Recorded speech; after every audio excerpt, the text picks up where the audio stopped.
नमस्कार दोस्तों, Uttar Pradesh power corporation में आप लोगों का हार्दिक स्वागत है।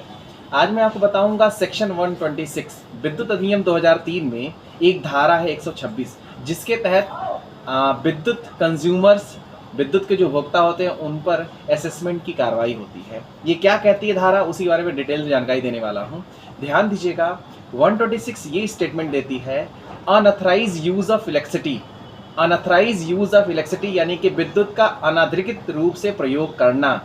अब कोई कहेगा सर विद्युत का अनाधिकृत रूप से प्रयोग क्या होता है, तो इसमें सेक्शन 126 में डिफाइन किया गया है।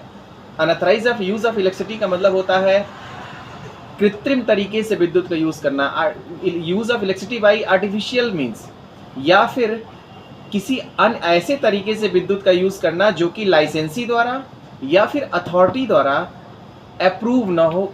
ये हमारा अनऑथराइज यूज ऑफ इलेक्ट्रिसिटी के अंतर्गत आता है। दूसरा क्या आता है, टैम्पर्ड मीटर द्वारा या डिफेक्टिव मीटर द्वारा विद्युत का यूज करना, ये भी अनऑथराइज यूज ऑफ इलेक्ट्रिसिटी के अंतर्गत आता है। इसके बाद क्या आता है, जैसे सपोज आपको लाइसेंसी ने या अथॉरिटी ने, अथॉरिटी मीन्स विभाग ने जो कनेक्शन दिया था जिस उद्देश्य से, उस उद्देश्य के जगह किसी और उद्देश्य को अगर यूज करते हैं, जैसे सपोज आपको घरेलू कनेक्शन दिया गया, आप कमर्शियल यूज करने लगे, तो पर्पस अदर देन जो हमारा अप्रूव नहीं था अगर यूज करते हैं तो वो भी हमारा अनऑथराइज यूज ऑफ इलेक्ट्रिसिटी के अंतर्गत आता है। फिर एक टर्म और आता है, जैसे सपोज आपको एक पर्टिकुलर एरिया में या पर्टिकुलर प्लेस के लिए कनेक्शन दिया गया और उसको छोड़कर कहीं और आप यूज कर रहे हैं, वो भी अनऑथराइज यूज ऑफ इलेक्ट्रिसिटी के अंतर्गत आता है।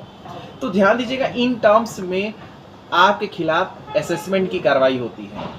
असेसमेंट क्या होगा, इसमें इस क्लास में साफ साफ बताया गया 126 में कि अगर सपोज अगर अथॉरिटी या लाइसेंसी को ये कंफर्म नहीं हो पा रहा है कि आप 4 महीने से ऐसा कार्य कर रहे हैं या 6 महीने से कर रहे हैं, तो उसे पिछले 1 साल का असेसमेंट करना पड़ेगा, पिछले 1 साल का आकलन करना पड़ेगा।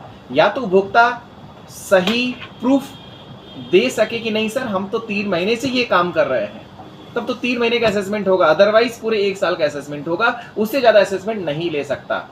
दूसरा जो असेसमेंट होगा वो जो टैरिफ रेट है, जो सैंक्शन है कंज्यूमर का, उसके दोगुने रेट से पेनलाइज किया जाएगा, डबल रेट से पेनलाइज किया जाएगा कंज्यूमर।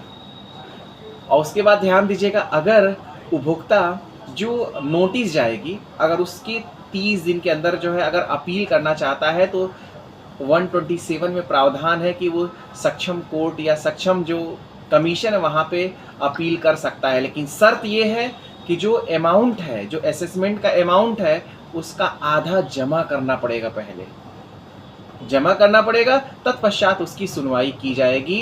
127 में ये प्रोविज़न दिया गया है। लेकिन अगर सपोज असेसमेंट अथॉरिटी ने भेजा और आपने 30 दिन के अंदर उस पर जो है उस पर आपने जो उसका विरोध नहीं किया या फिर उसके रेस्पेक्ट में कोई पत्र दाखिल नहीं किया, तो फिर फाइनल अमाउंट का, फाइनल बिल का जारी हो जाता है जो अथॉरिटी द्वारा, तो फिर उस पर कोई सुनवाई नहीं हो पाएगी। तो आपको 30 दिन के अंदर प्रतिवाद करना पड़ेगा, प्रतिवेदन देना पड़ेगा।